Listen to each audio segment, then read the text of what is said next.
안녕하십니까?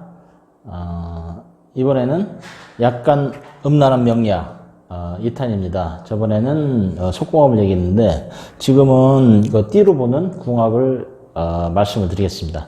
띠가 전체적으로 일단 먼저 이해를 좀 하셔야 돼요. 그건 뭐냐면은 자, 축, 인묘, 진사, 오미, 신유, 술, 해라는 전체적으로 12동물이죠. 12동물에 대한 전반적인 이해가 하시고 난 다음에 이야기를 들으시는 게 편할 것 같아서, 그래서 자축, 인묘, 진사, 쥐띠, 소띠, 호랑이띠, 토끼띠, 용띠, 뱀띠, 말띠, 양띠, 원숭이띠, 닭띠, 개띠, 돼지띠 이렇게 있는 건 다들 아시죠? 그런데 전체적으로 요 부분을 좀 이해를 하셔야 돼요. 그래서 돼지띠, 쥐띠, 소띠는 겨울에 태어난, 그러니까 겨울을 의미하는 동물입니다. 겨울을 의미하는 동물이고, 호랑이띠, 토끼띠, 용띠는 봄을 의미하는 동물이에요. 그리고 양띠, 말띠, 뱀띠는 여름을 의미하는 동물이고, 개띠, 닭띠, 원숭이는 가을입니다. 그래서 겨울, 봄, 여름, 가을을 일단은 생각을 하시면은 봄을 의미하는 게 가장이 토끼하고 닭하고는 일단은 부딪힌다라는 거죠. 왜냐면은 봄은 막 그 새롭게 이렇게 발산하는 어떤 그런 의미고, 가을은 이제 차가워지기 시작하는 그런 계절이니까, 그래서 각자가 의미하는 동물들을 보시면은 쥐하고 말하고는 상극이에요. 부딪힌다라는 거죠. 그리고 토끼하고 닭하고도 마찬가지로 부딪히는 겁니다. 그래서 제가 이렇게 해놓은 거는 쥐띠, 말띠하고는 안 좋다. 소띠, 양띠하고 부딪히고, 호랑이하고 원숭이띠, 이게 상극이니까 부딪힌다. 그리고 닭띠, 토끼띠, 용띠, 개띠, 요 순서를 먼저 파악을 하시고, 그리고 하나씩 제가 말씀을 또 드릴 겁니다. 그래서 우선은 봄, 여름, 가을, 겨울에 배속된 동물이 무엇이구나라는 걸 생각을 해 두시면은, 쥐띠는 차갑고 추운 겨울이니까 뜨거운 말하고 부딪히는구나. 그리고 전체적으로 양, 말, 뱀하고 돼지, 쥐, 소하고는 관계가 썩하니 좋을 수가 없겠죠. 그리고 개, 닭, 원숭이하고 호랑이, 토끼, 용하고 관계가 또 사실 썩하니 좋을 수는 없겠다 하는 것을 전반적으로 우선 이해를 하시고 난 다음에, 그 다음 단계로 이제 쥐띠를 기준으로 해서 소, 호랑이, 토끼, 용, 말 요 순서대로 이제 말씀을 드릴 겁니다. 원숭이의 띠궁합을 보겠습니다. 원숭이와 쥐는 원숭이는 사람입니다. 원숭이는 사람이기 때문에 사람 사는 곳에는 항상 쥐가 있습니다. 그래서 쥐하고 원숭이는 항상 같이 살아요. 뭐 보면은. 그런데 가끔 가다가 이제 쥐가 어쩌면 더 약삭빠를 수도 있어요. 왜냐하면 배가 침몰할 때 그걸 알고 쥐는 빨리 먼저 도망을 가는 거죠. 그러니까 상황이 뭐 급변하면 쥐는 싹 빠져버릴 수 있으니까 원숭이가 볼 때 쥐는 조금 야속할 수도 있겠다 생각은 한번 해봅니다. 하지만은 일단 쥐하고 항상 같이 살기 때문에 행복하지 않겠느냐, 일단 그 생각을 한번 해봅니다. 자, 그 다음에 원숭이와 소. 원숭이와 소는 아시겠지만은 원숭이는 요때는 소를 경작하는 농부가 되는 겁니다. 그래서 원숭이는 여러 가지를 보면 다 이렇게 변화가 무쌍해요. 그래서 쥐를 만나면 쥐와 함께 사는 그 사람이고, 소를 만나면 소를 밭을 경작하는 농부가 되고, 그래서 좋다. 그래서 소의 등을 타고 있는 농부의 형상, 아니면 소를 앞에 놓고 밭을 갈고 있는 어떤 그런 모습.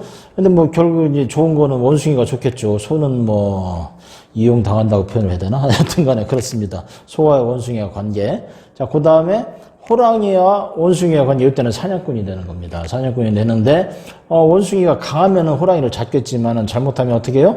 호랑이한테 잡아먹히는 관계. 그래서 원숭이와 호랑이는 사실 굉장히 좀 불편한 관계다. 이때가 이제, 싸우는 거죠. 서로 목숨을 내놓고서 갈 수가 있는 어떤 그런 문제까지 갈 수 있다. 일단 그 생각이 듭니다. 그 다음에 토끼와 원숭이.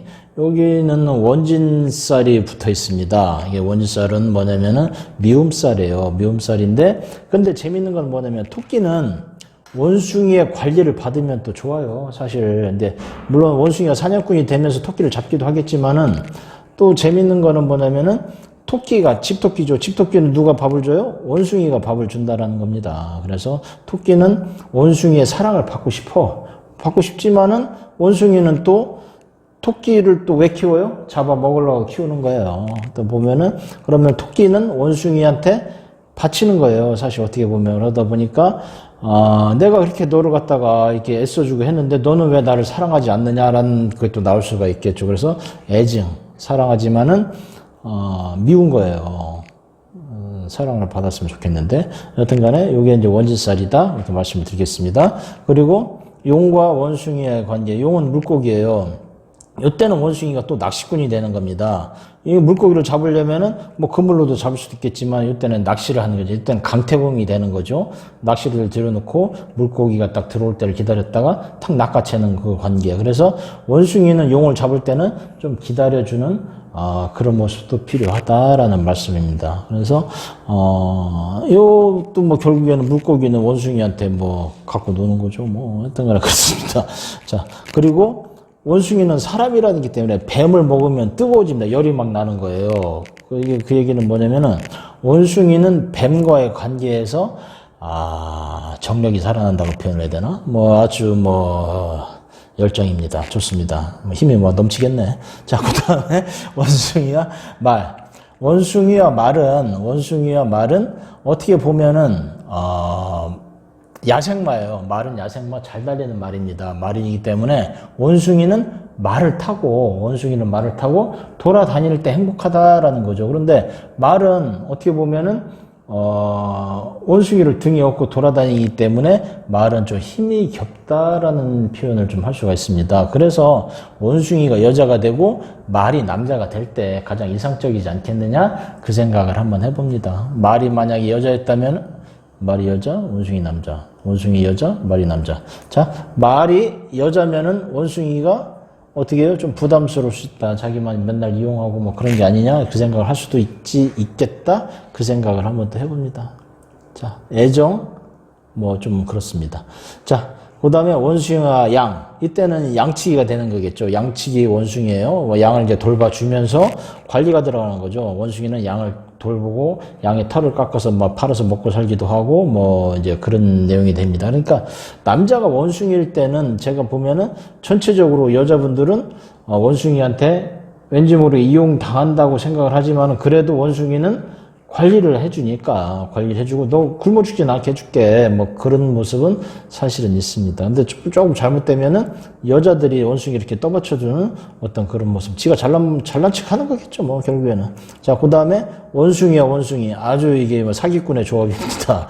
그래서 원숭이와 원숭이가 만나면은 서로 같이 뭔가를 작당을 해서 이 전체적인 동물을 갖다가 다 갖고 놀 수 있는 어떤 그런 모습을 할 수 있다. 그래서 사기꾼 조합. 뭐 여튼 간에 일단은 제가 그 생각을 한번 해봅니다. 둘 사이에는 뭐 머리 싸움을 하겠죠. 서로가 서로의 머리 싸움, 누가 서로한테 지배가 되느냐, 지배자를 하려고 서로 머리 위에 올라서려고 하는 노력이 있겠다 일단 생각을 합니다.